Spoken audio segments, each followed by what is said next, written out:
ہم وہی کہیں گے جو ہمارا دین ہم کو بتاتا ہے. عمل کرو تو تمہارا بھلا ہے، نہیں کوئی عمل کرے تو نقصان ہمارا. بسم اللہ الرحمن الرحیم. نحمده ونصلي ونسلم على رسوله الكريم اما بعد فاعوذ باللہ من الشیطان الرجیم. بسم اللہ الرحمن الرحیم. ان اللہ وملائکته یصلون علی النبی یا ایہا الذین آمنوا صلوا علیہ وسلموا تسلیما. اللہم صل علی سیدنا ومولانا محمد وبارک وسلم صلاة و سلاما علیک یا رسول اللہ صلی اللہ تعالی علیہ وسلم. السلام علیکم ورحمۃ اللہ وبرکاتہ.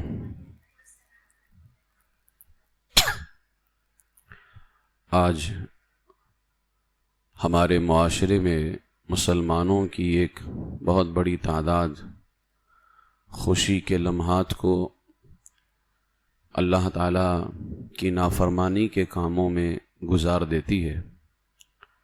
حالانکہ ہمیں جو ملنے والی خوشی یا راحت یا آسائش ہوتی ہے یہ سب اللہ کی نعمتیں ہوتی ہیں، اور اللہ تبارک و تعالیٰ کی نعمت کے ملنے پر شکر ادا کرنا چاہیے، کیونکہ شکر ادا کرنے پر اللہ تعالیٰ نعمتوں میں اور اضافہ فرما دیتا ہے.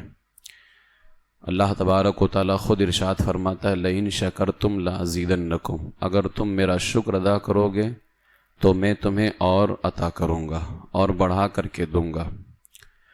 اب شکر کا ایک طریقہ تو یہ بھی ہے کہ اللہ تبارک و تعالیٰ کی نافرمانی سے بچا جائے، لیکن کیا کیجئے آج نعمت کے ملنے پر خوشی منانے کے لیے عام دنوں سے زیادہ مسلمان خوشی کے موقع پہ گناہ کرتا ہے.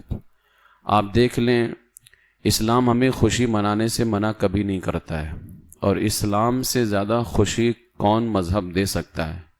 سب سے زیادہ خوشی تو اسلام نے عطا کی ہے. جن کو رلایا جا رہا تھا، جن کو زندہ دفن کیا جا رہا تھا، جن کو شوہر کے مرنے کے بعد منحوس تصور کر کے اس کی پوری زندگی کو جو ہے خراب کرنے کی پوری کوشش کی جا رہی تھی، اسلام نے تو ان عورتوں کو بھی خوشی عطا کی ہے. تو اسلام سے زیادہ خوشی کون عطا کر سکتا ہے؟ اسلام نے خوشی منانے سے منع نہیں کیا، لیکن افسوس جن لوگوں کو اللہ کی نعمتوں کی قدر نہیں ہے اور وہ اللہ کی نعمتوں کو بالکل جو ہے اپنے گندے کاموں کی وجہ سے خراب کرنا چاہتے ہیں، وہ آئے دن اسلام پہ اعتراض کرتے ہیں ہمیں تو آزادی ملنی چاہیے، ہمیں تو خوشی کا موقع ملنا چاہیے. اسلام خوشی کے اوپر بینڈ نہیں لگاتا ہے، اسلام خوشی کے اوپر پابندی نہیں لگاتا ہے، لیکن اسلام نے خوشی کا ایک موقع دیا ہے، خوشی کا ایک طریقہ بھی تمہیں عطا کیا ہے. آج آپ دیکھ لیں زیادہ تر کوئی بھی خوشی ہو تو خوشی کے موقع پر اللہ تبارک و تعالیٰ کی نافرمانی. شادی بیاہ کا موقع دیکھ لیجئے تو اللہ تبارک و تعالیٰ کی نافرمانی. اس کے علاوہ بچے کی ولادت کی خوشی ہو تو آپ دیکھ لیں اللہ تبارک و تعالیٰ کی نافرمانی. اس کے علاوہ جو ہے ہمارے یہاں جتنے بھی تقریبات ہوتے ہیں، جتنے بھی ہمارے یہاں سیلیبریشن ہوتے ہیں، ان تمام مواقع پہ اللہ تبارک و تعالیٰ کی نافرمانی ہے. ہم کب اللہ رب العزت کی کتاب قرآن مقدس کی تلاوت کرتے ہیں؟ پتہ ہے جب کوئی مر جاتا ہے ہمارے گھر میں تو ہم تلاوت کرتے ہیں، جب کوئی پریشانی آنے لگتی ہے تو ہم قرآن پاک کی تلاوت کرنے لگ جاتے ہیں کہ پریشانی دور ہو جائے. تو شادی بیاہ کے موقع پر کیا قرآن کی تلاوت نہیں ہو سکتی ہے؟ بچے کی ولادت پر کیا قرآن کی تلاوت نہیں ہو سکتی ہے؟ ہمارے یہاں جتنے بھی سیلیبریشن ہوتے ہیں کیا ان موقعوں پر قرآن کی تلاوت نہیں ہو سکتی ہے؟ اگر ان موقعوں پر قرآن کی تلاوت کی جائے تو اللہ تعالیٰ تو اس نعمت کو اور بڑھا دے گا. لیکن افسوس یہ ہے کہ ہم غم کے موقع پر تو قرآن کو اپنا جو ہے مسیحا سمجھتے ہیں اور ہم یہ سمجھتے ہیں کہ قرآن پڑھیں گے. افسوس یہ ہے کہ ہماری کتنی مت ماری ہوئی ہے. ہم اتنا تو سمجھ رہے ہیں کہ اگر غم کے موقع پہ قرآن پڑھیں گے تو غم دور ہو جاتا ہے، تو خوشی کے موقع پر پڑھیں گے تو اللہ تعالیٰ خوشی کو اور زیادہ نہیں کر دے گا، اپنی نعمتوں کو اور زیادہ نہیں کر دے گا. غم جب دور ہو سکتے ہیں تو خوشیاں بھی قرآن پاک کی تلاوت سے بڑھ سکتی ہیں. اللہ تبارک و تعالیٰ کی بے شمار نعمتوں میں سے ایک نعمت عید بھی ہے، عید الفطر۔ اب یہ اللہ تبارک و تعالیٰ کی طرف سے مہمانی کا دن ہے، اسی لیے سال میں 5 دن روزہ رکھنے سے منع کیا گیا ہے۔ ان میں سے ایک عید کا دن ہے، ماہ رمضان شریف کے فوراً بعد جو دن ہے وہ عید الفطر یعنی 1 شوال۔ اس لیے کہا گیا ہے کہ اگر کوئی عید الفطر سے پہلے کچھ نہ کھائے، جبکہ سنت ہے کہ عید الفطر سے پہلے کچھ کھا لے، کھجور کھا لے، لیکن اگر کچھ نہ کھائے تو گنہگار تو نہیں ہوگا، لیکن اگر رات عشاء تک کچھ نہ کھائے تو اس پر ملامت کیا جائے گا، اس لیے کہ یہ دن اللہ کی طرف سے مہمانی کا دن تھا، اللہ نے مہمان بنایا تھا۔ گویا تم نے کچھ نہ کھا کر کے یہ تصور دینا چاہا کہ مجھے اللہ کی مہمانی پسند نہیں ہے، اس لیے کہ جب تم اس کے مہمان بنے، وہ تمہیں کھلانا چاہتا ہے تو تم نہ کھا کر کے بتانا یہ چاہتے ہو۔ اب بتاؤ، اور دنوں میں اگر کوئی نہ کھائے، روزہ رکھ لے تو یہ اس کی پرہیزگاری میں شامل ہے، لیکن عید کے دن اگر کوئی روزہ رکھ لے اور نہ کھائے تو یہ پرہیزگاری میں شامل نہیں ہے، یہ اس کے لیے محرومی میں شامل ہے، یہ اس کی نافرمانی کے اندر شامل ہے، اس لیے کہ عید کے دن تمہیں کسی اور نے مہمان نہیں بنایا ہے، اللہ نے اپنا مہمان بنایا ہے۔ اس بنیاد پر خصوصاً عید کی جو رات ہوتی ہے، جس کو ہم چاند رات کہتے ہیں، اس کو حدیث پاک میں لیلۃ الجائزہ، انعام کی رات کہا گیا ہے۔ اب آپ بتاؤ، انعام کی رات یہ کتنی بڑی نعمت ہے اللہ کی طرف سے، لیکن چاند نظر آتے ہی کیا حال ہوتا ہے، کتنی نافرمانیاں ہوتی ہیں۔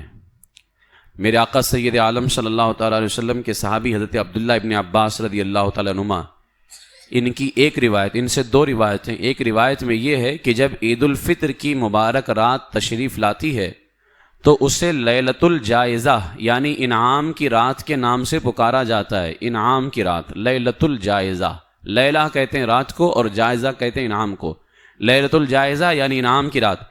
پھر میرے آقا علیہ السلام نے فرمایا جب عید کی صبح ہوتی ہے تو اللہ تعالیٰ اپنے معصوم فرشتوں کو تمام شہروں میں بھیج دیتا ہے، چنانچہ وہ فرشتے زمین پر تشریف لا کر سب گلیوں اور راستوں کے سروں پر کھڑے ہو جاتے ہیں اور اس طرح سے آواز لگاتے ہیں، اے امت محمد، اس رب کی طرف چلو جو بہت زیادہ عطا کرنے والا ہے، بڑے سے بڑے گناہ کو معاف کرنے والا ہے۔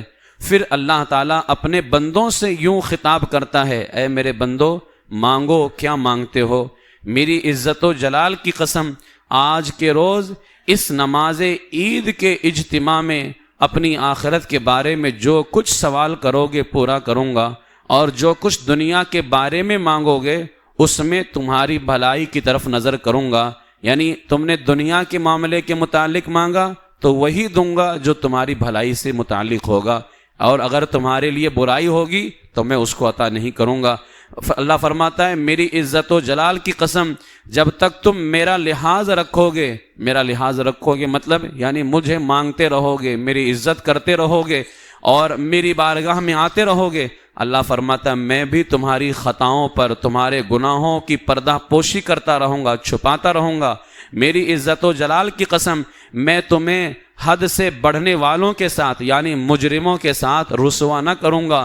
کل قیامت کے دن میں سارے مجرموں کو رسوا کروں گا، ذلیل کر دوں گا، لیکن اے میرے بندو، تم نے مہینہ بھر میری خاطر روزہ رکھا ہے، آج تمہارے لیے انعام کا دن ہے، آج انعام کی رات ہے، لہٰذا میں تمہیں قیامت کے دن مجرموں کے ساتھ رسوا نہ کروں گا۔ پھر اللہ فرماتا ہے اے میرے بندو، اپنے گھروں کی طرف مغفرت پا کر کے لوٹ جاؤ، تم نے مجھے راضی کر دیا اور میں تم سے راضی ہو گیا ہوں۔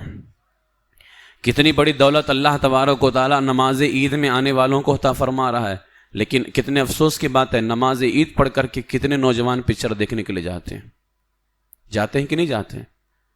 اور پھر کوئی یہ کہے کہ میں نماز عید پڑھنے گیا تھا، اللہ نے کہہ دیا ہے کہ میں تم سے راضی ہو گیا، تو بتاؤ وہ پھر ہاں اگر نماز عید کے بعد اپنی زندگی کو اسی طرح سے رکھا ہوا ہے جس طرح رمضان میں رکھا تھا، نیکیوں کے اندر، اللہ تبارک و تعالیٰ کو راضی کرنے والے کاموں کے اندر، تو یقیناً رب نے فرمایا کہ تم نے مجھے راضی کر دیا اور میں تم سے راضی ہو گیا۔ لیکن آج اکثریت ہے نا ایسے نوجوانوں کی کہ نماز عید کے بعد میں ان کے کیا معاملات ہوتے ہیں وہ تو آپ خود بہتر جانتے ہیں. میں ان کاموں کو یہاں دہرانا نہیں چاہتا، لیکن نماز عید کے بعد میں کیا کیا کرتے ہیں وہ سارے معاملات آپ اچھے سے جانتے ہیں. بہت کم ایسے نوجوان ہوتے ہیں کہ جو شاید و باید نماز عید کے بعد ظہر کی نماز میں بھی شامل ہو جائیں، وہ یا عصر کی نماز میں بھی شامل ہو جائیں، ورنہ ان کے حالات پھر شیطانی کاموں کی طرف اس قدر زیادہ ہو جاتے ہیں کہ اللہ تبارک و تعالیٰ کی پناہ ہے.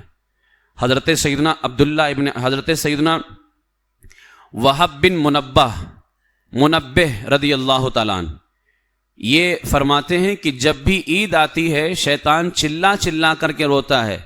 جب اس کی بدحواسی بڑھتی ہے اور اتنا چلاتا ہے کہ تمام شیاطین اس کے پاس جمع ہو جاتے ہیں اور پوچھتے ہیں اے میرے آقا آپ کیوں غضبناک ہیں، آپ اداس کیوں ہیں؟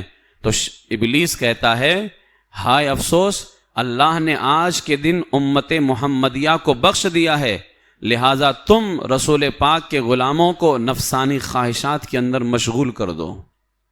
یعنی آج اللہ نے تو ان کو بخش دیا ہے لیکن وہ بخشش کا پروانہ پا چکے ہیں. اگر تم ان کو برباد کرنا چاہتے ہو اور جو ان کو بخشش کا پروانہ ملا ہے اگر اس کو تباہ کرنا چاہتے ہو تو تم سب جو ہے پھیل جاؤ زمین کے اوپر اور امت محمدیہ کو نفسانی خواہشات کے اندر، دنیاوی لذتوں کے اندر اتنا مشغول کر دو کہ وہ گناہ کریں اور اس گناہ کی وجہ سے جو ان کا مغفرت کا پروانہ تھا وہ ان کے لائق کسی کام کا نہ رہ جائے وہ.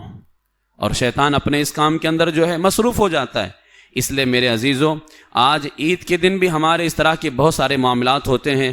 اللہ تبارک و تعالیٰ کی جانب سے اگر ہمیں مغفرت کا پروانہ مل جائے تو جو ہے ہمیں اپنے آپ کے اندر سدھار پیدا کرنا چاہیے، اور جو مغفرت کا پروانہ اللہ تبارک و تعالیٰ کی طرف سے ملا ہے اس کو ہمیں جو ہے اس کی حفاظت بھی کرنی چاہیے. حضرت سیدنا عبداللہ ابن عباس رضی اللہ تعالیٰ عنہما سے ایک روایت یہاں پر یہ بھی ہے عید الفطر کے حوالے سے کہ رسول پاک علیہ السلام نے فرمایا جب عید الفطر کی رات ہوتی ہے تو اس کا نام آسمانوں پر لیلۃ الجائزہ لیا جاتا ہے، یعنی انعام کی رات. اور جب عید کی صبح ہوتی ہے تو اللہ تعالیٰ فرشتوں کو تمام شہروں میں بھیجتا ہے، یہ زمین پر اتر کر تمام گلیوں اور راستوں میں کھڑے ہو جاتے ہیں اور ایسی آواز لگاتے ہیں کہ اس آواز کو سوائے جنات اور انسانوں کے ہر کوئی سنتا ہے. یعنی انسان وہ آواز نہیں سنتا ہے اور جنات نہیں سنتے ہیں، اس کے علاوہ اللہ کی ساری مخلوق وہ آواز سنتی ہے اور وہ کہتے ہیں اے محمد الرسول اللہ صلی اللہ علیہ وسلم کی امت، اس رب کی طرف چلو جو بہت زیادہ عطا کرنے والا ہے، بڑے بڑے گناہوں کو معاف کرنے والا ہے. پھر جب لوگ عیدگاہ کی طرف جاتے ہیں نماز عید ادا کرنے کے لیے تو اللہ تعالیٰ فرشتوں سے پوچھتا ہے اے میرے فرشتوں بتاؤ کیا بدلہ ہے اس مزدور کا جو اپنا کام پورا کر چکا ہو. یعنی ایسے مزدور کو کیا مزدوری دینی چاہیے جس مزدور نے اپنی مزدوری جو ہے مکمل کر لی ہو، اپنا کام پورا کر چکا ہو. تو جب اللہ فرشتوں سے، جبکہ اللہ سے زیادہ جاننے والا کون ہے، لیکن اللہ تعالیٰ اتنا خوش ہوتا ہے جو بندہ مومن پورا مہینہ روزہ رکھا، افطاری کے وقت وہ طرح طرح کی نعمتیں سامنے رکھا ہوتا تھا لیکن اس کے باوجود بھی وقت کا انتظار کرتا تھا کہ جب تک وقت نہیں ہوگا میں کچھ نہ کھا سکتا نہ پی سکتا. یہی تو مزدوری ہے، اللہ کو یہی تو پسند آیا ہے. پورا مہینہ جب گزر جاتا ہے، جبکہ اللہ سے بہتر کس کو معلوم ہے کہ کس کے لیے کیا سب سے بہتر ہوگا، لیکن وہ اتنا خوش ہوتا ہے کہ اپنے فرشتوں سے پوچھتا ہے بتاؤ اس مزدور کی مزدوری کیا ہوگی جس نے اپنا کام پورا کیا ہو. تو فرشتے عرض کرتے ہیں اے ہمارے مولا، اے ہمارے مالک، اس مزدور کا بدلہ تو یہی ہے کہ اس کی مزدوری پوری دی جائے، یعنی اس کی مزدوری کے اندر کوئی کمی نہ کی جائے. کیا معاذ اللہ کمی کرتا ہے جو فرشتے کہہ رہے ہیں کہ کمی نہ کی جائے؟ لیکن فرشتے بھی اتنے خوش ہیں، وہ کہتے ہیں کہ میرے مولا اس مزدور کی مزدوری پوری دی جانی چاہیے. تو اللہ تبارک و تعالیٰ فرماتا ہے اے میرے فرشتوں میں تمہیں گواہ بناتا ہوں، میں نے ان سب کو رمضان کے روزوں اور رمضان کی تراویح کے بدلے میں نے اپنی خوشی اور اپنی بارگاہ سے مغفرت عطا کر دی ہے. اللہ کی خوشی کسی کو مل جائے کتنی بڑی نعمت ہے. یہ فرماتا ہے میں نے ان کو اپنی خوشی دے دی ہے اور اپنی بارگاہ سے مغفرت کا پروانہ عطا کر دیا. اور پھر بندوں سے اللہ تعالیٰ خود خطاب کر کے ارشاد فرماتا ہے اے میرے بندو مجھ سے مانگو، میری عزت کی قسم، میرے جلال کی قسم، آج کے دن جو مانگو گے اپنی آخرت کے بارے میں دے دوں گا، دنیا کے بارے میں جو سوال کروں گا تمہارے لیے جو بہتر ہوگا وہ عطا کروں گا۔ میری عزت کی قسم، جب تک تم میرا خیال رکھو گے میں تمہارے گناہوں کو چھپاتا رہوں گا۔ میری عزت کی قسم، میں تمہیں کبھی کافروں کے سامنے ذلیل نہ کروں گا۔ اللہ فرماتا ہے اے میرے بندو، اب بخشے بخشائے اپنے گھروں کو لوٹ جاؤ، تم نے مجھے راضی کر دیا اور میں تم سے راضی ہو گیا۔ جب فرشتے دیکھتے ہیں کہ اللہ تعالیٰ نے کتنی بڑی مزدوری عطا کی ہے، کتنا بڑا اجر عطا کیا ہے، تو فرشتے اس اجر و ثواب کو جو اللہ تعالیٰ عید کے دن اور عید کی رات میں عطا کرتا ہے، قربان جائیں فرشتے تو اللہ کے معصوم بندے ہیں، ان کے پاس تو ثواب اتنے زیادہ ہیں جس کا تصور بھی کوئی نہیں کر سکتا، لیکن جب وہ ثواب دیکھتے ہیں کہ اللہ تعالیٰ نے حضور کے غلاموں کو عطا کیا ہے تو فرشتے اس اجر و ثواب کو دیکھ کر کے اتنی خوشیاں مناتے ہیں، روایتوں میں آتا ہے کہ وہ کھل جاتے ہیں، وہ یعنی خوشیاں دیکھ کر کے کہ جو امت مصطفیٰ کو اللہ تبارک و تعالیٰ عطا فرماتا ہے، فرشتے ان خوشیوں کو اور ان اجر و ثواب کو دیکھ کر کے بہت زیادہ خوش ہو جاتے ہیں۔ اس لیے میرے عزیزو، اللہ تبارک و تعالیٰ عید کے دن اور عید کی رات یہ ہمیں انعام عطا فرماتا ہے، اور میرے آقا علیہ الصلوۃ والسلام نے خاص طور سے عید کی رات کو لیلۃ الجائزہ کہا ہے، انعام کی رات۔ لیکن ذرا غور کیجئے، تصور کیجئے، ایک شخص ہے اپنی پوری زندگی کی پونجی یعنی دولت جو اس نے بہت محنتوں کے ساتھ جمع کیا، اس کے بعد میں ایک عالی شان محل اور ایک عالی شان مکان بنانے پر اس نے پوری دولت لگا دی۔ پوری زندگی اس نے مال جمع کیا، پھر اس پوری دولت کو ایک مکان بنانے پر لگا دیا، اور کیا ہوا؟ جب اس کا یہ خون پسینہ بہا کر کے کمانے والا مال اس مکان کے اندر لگا اور مکان تیار ہو گیا، یکایک اچانک وہ شخص اپنے ہی ہاتھوں سے اپنے بنائے ہوئے مکان کو گرا دیتا ہے۔ آپ کیا کہو گے؟ اس نے اپنا نقصان کیا یا فائدہ کیا؟ بہت بڑا نقصان کیا ہے۔ پوری زندگی دولت جمع کرتا رہا، پھر اس پوری دولت کو مکان بنانے پہ لگا دیا، جب مکان بن کے تیار ہو گیا تو اس نے اسی مکان کو گرا دیا۔ اس نے صرف مکان کو گرا کر کے نقصان نہیں کیا، اپنی پوری زندگی کو اس نے تباہ کر دیا، یعنی پوری زندگی کی دولت اس مکان میں لگائی اور اس کے بعد میں اس مکان کو بننے کے بعد اس نے گرا دیا۔ ایک شخص، اس کو کوئی بھی عقل مند نہیں سمجھے گا، ایک طالب علم سال بھر جو ہے پوری محنت کرے، تیاری کرے امتحان کی، اور خوب اچھے سے ہر طرح کی تیاری کرے، ایک طالب علم پورا سال اس کے پیچھے لگا دے، راتوں دن وقف کر دے وہ، لیکن جب وہ امتحان کے کمرے میں داخل ہو جائے، سب کچھ سارے سوالوں کے جواب لکھ بھی دے، پورا سال محنت کیا، امتحان گاہ میں داخل ہوا، اس نے بہت بہتر طریقے سے لکھا، آخر میں اس نے اپنا پرچہ پھاڑ کر کے پھینک دیا۔ ایسے طالب علم کو کوئی عقل مند کہے گا کتنا بڑا نقصان کیا؟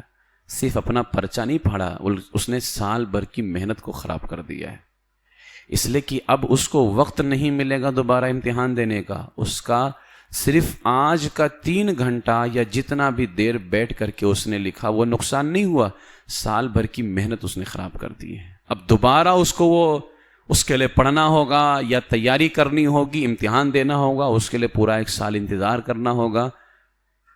ایک مالی ہے، مالی کہتے ہیں جو ہے باغ کا رکھوالا، گارڈن کا رکھوالا، اس کو مالی کہا جاتا ہے۔ راتوں دن لگا کر کے وہ سینچائی کرتا ہے، پھولوں کی حفاظت کرتا ہے، دھوپ سے گرمی سے بچاتا ہے، رات بھر عبادت جو ہے وہ دن بھر رات بھر لگا کر کے اس باغ کو سجاتا ہے۔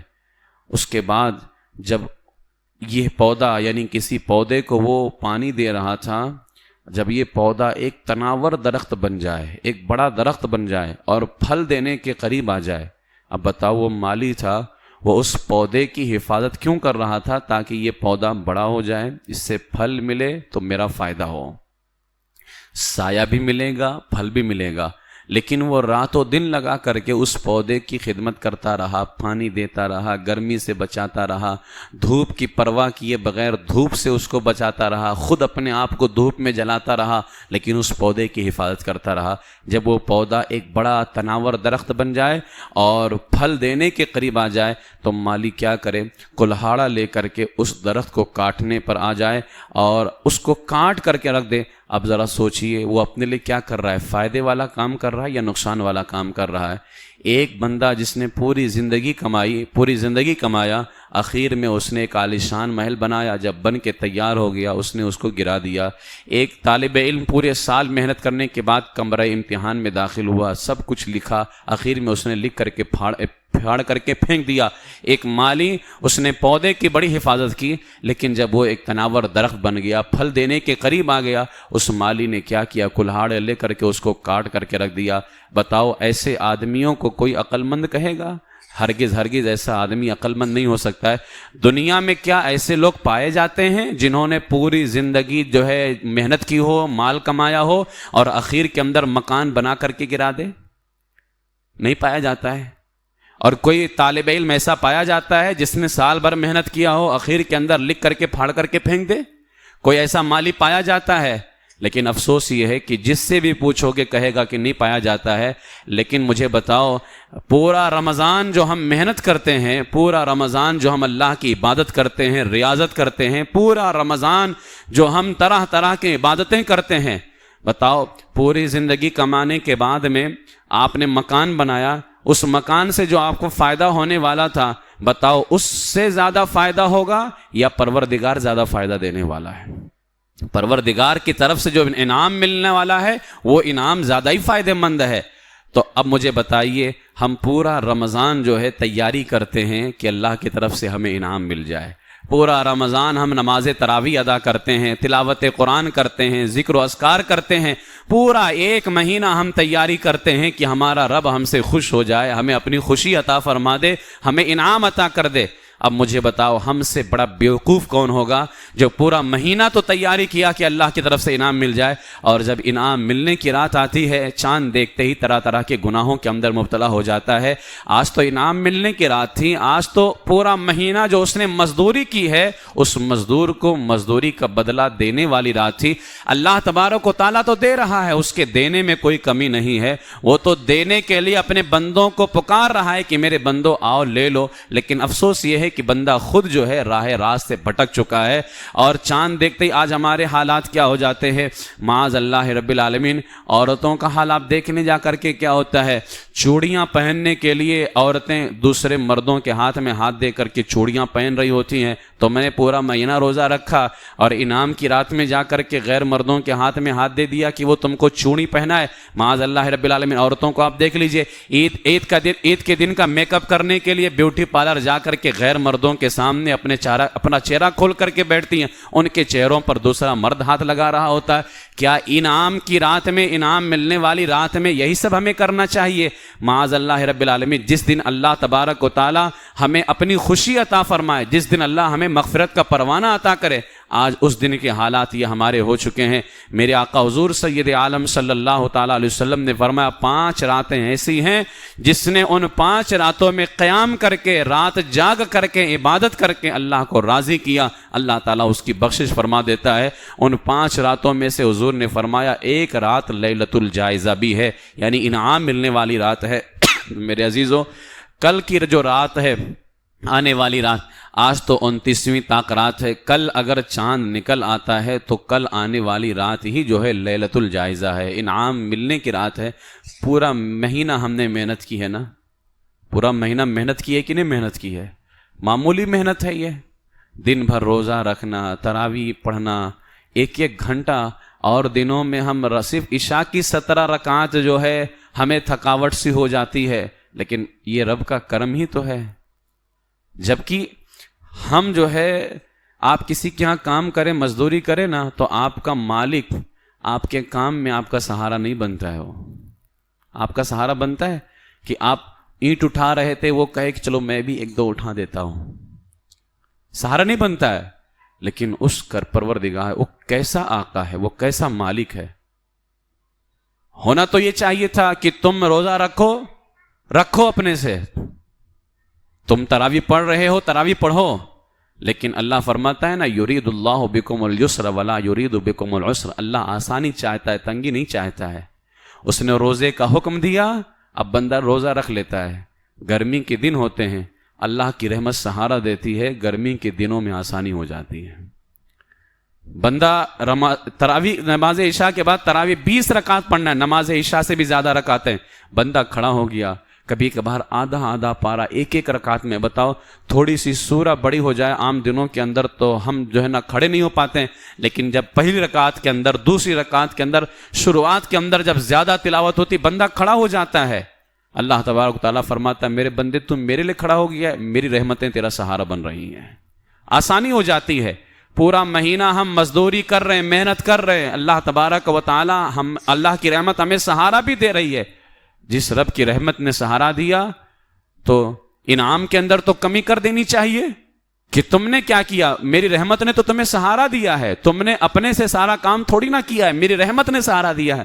لیکن قربان جائیں اس کی رحمت مہینہ بھر سہارا بھی دیتی ہے. اگر اس کی رحمت سہارا نہ دے تو ہم نہ روزہ رکھ سکتے ہیں، نہ تراویح پڑھ سکتے ہیں، کوئی ذکر نہیں کر سکتے، کوئی نیک کام نہیں کر سکتے ہیں. لیکن اس کے باوجود ہر لمحہ وہ اپنی رحمت عطا کرتا ہے. سب کچھ اسی کی طرف سے ہوتا ہے، ساری آسانی اسی کی طرف سے ہوتی ہے، ساری توفیق اسی کی طرف سے. لیکن اس کے باوجود جب انعام والی رات آتی ہے پھر انعام دینے میں بھی کوئی کمی نہیں کرتا ہے، پورا انعام عطا فرماتا ہے. وہ اس سے بڑا کریم کون ہو سکتا ہے؟ لہٰذا میں اپنے خاص نوجوانوں سے گزارش کروں گا، میرے عزیزو کل کی رات تم نے گنوانا نہیں ہے، اس لیے کہ تمہیں تو اور زیادہ ضرورت ہے.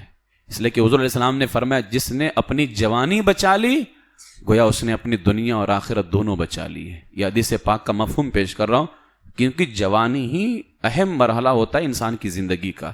بچپنے میں تو انسان گناہ نہیں کرے گا، اور جو گناہ ہو جائے تو وہ بچپنے کی وجہ سے، ناشعوری کی وجہ سے اس کی کوئی پکڑ نہیں ہے. بڑھاپے کی حالت ایسی ہوتی کہ انسان چاہ کر کے جلدی کوئی گناہ نہیں کر سکتا، اس لیے کہ اس کے بدن سے کمزوری، اس کے بدن سے طاقت چھین لی جاتی ہے، کمزوریاں.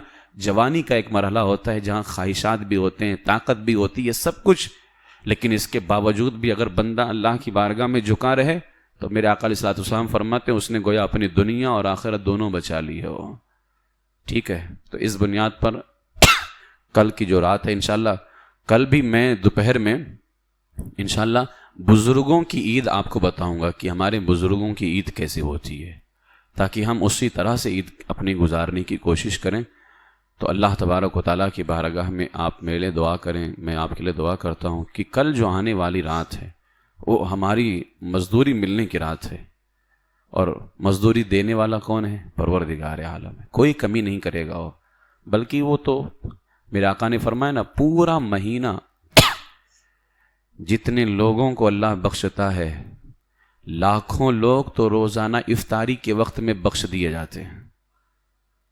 پورا مہینہ حضور نے فرمایا جتنے لوگوں کو اللہ تعالیٰ بخشتا ہے سب ملا کر کے، یعنی جتنی تعداد پورے مہینے کی بنتی ہے، اللہ تعالیٰ اس آنے والی رات کو یعنی عید الفطر کی رات پورے کے برابر اللہ صرف اسی رات میں بخشش کا پروانہ عطا فرماتا ہے.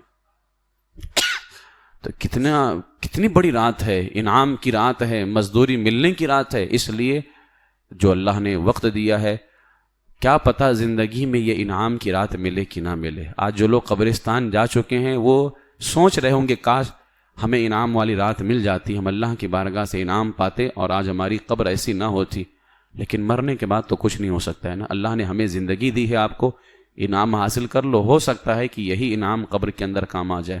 اللہ تبارک و تعالیٰ آپ کو اور مجھے سب کو لیلۃ الجائزہ یعنی انعام کی رات اللہ کی بارگاہ سے انعام حاصل کرنے کی توفیق عطا فرمائے. اور پروردگار عالم کل کی جو آنے والی رات ہے اس کی زیادہ سے زیادہ اللہ تعالیٰ ہمیں قدر کی توفیق عطا فرمائے، ایمان کے ساتھ زندہ رکھے اور ایمان ہی پر خاتمہ بالخیر فرمائے. وآخر دعوایا ان الحمد للہ رب العالمین. السلام علیکم ورحمۃ اللہ وبرکاتہ.